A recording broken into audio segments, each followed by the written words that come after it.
ඒ දර්ශනේ අර තරුණයාට දකින්න ලැබුණා. හිත පැහැදුනා. අතේ තියෙන්නේ ගුරුවරයා වෙනුවෙන් ගත්ත සලුව. මෙයා මේ සලුව 4ට 5ට නැමුවා. පොඩි පාපිස්සක් වගේ කළා. බුදුරජාන් වහන්සේ වැඩම කරන මාවතේ සම්බුදුරජාන් වහන්සේ සිරිපතුල් තිය එන පිළිවෙල පොඩ්ඩක් බලන් හිටියා. මේ හරියෙන් තිබ්බොත් බුදුරජාන් වහන්සේගේ උතුම් සිරිපාවල එක ශ්‍රී පාදයකට හරි පෑගෙයි. එහෙම හිතලා අර සලුව එළුව බිම. මහා කාරුණිකයන් වහන්සේ ඔහු එළූ සලුව රන්වන් සිරිපා යුග්මයෙන් පාගගෙන වැඩම කළා. ආවා හිතට ප්‍රීතිය.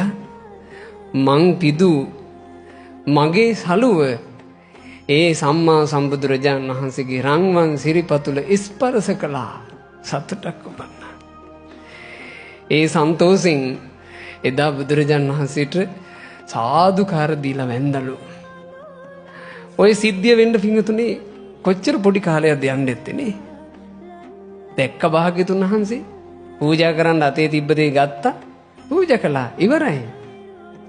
ඒ විනාඩි කිහිපේ වේගෙන් ගත වුණා. හැබැයි ඒ ගත වෙච්ච විනාඩි කිහිපය දීර්ඝ සංසාර ගමනකට පිළිසරණ හැදුවා. උන්වහන්සේ පස්සේ කාලෙක ගෞතම සම්මා සම්බුද්ධ ශාසනයේ අරහත්ත්වයට පත් වෙනවා. ඒ අරහත් නාමය ටිකක් අපිට නුහුරුයි.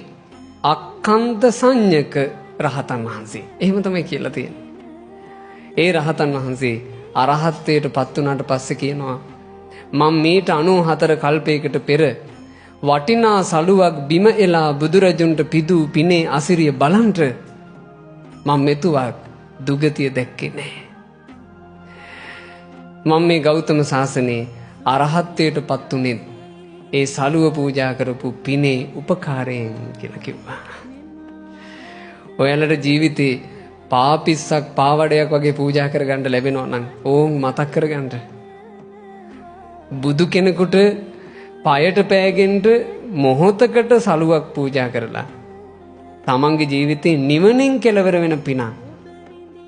අපිට පින්වතුනි පින කරගන්න ලැබෙන අවස්ථාවේ කරගන්න පින විතරයි පේන්නේ. පිනේ විපාකයේ දකින්න ඥානය අපිට නැහැ. කම්ම විපාක විසයෝ අචින්තියෝ. කර්ම විපාක විෂය අචින්තනීයයි. හිතන්න බැරි එකක්.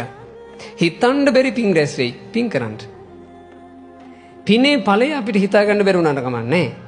අපි දන්නවනේ පිනේ ඵලය ඒකාන්ත කොට සැපයක්මයි.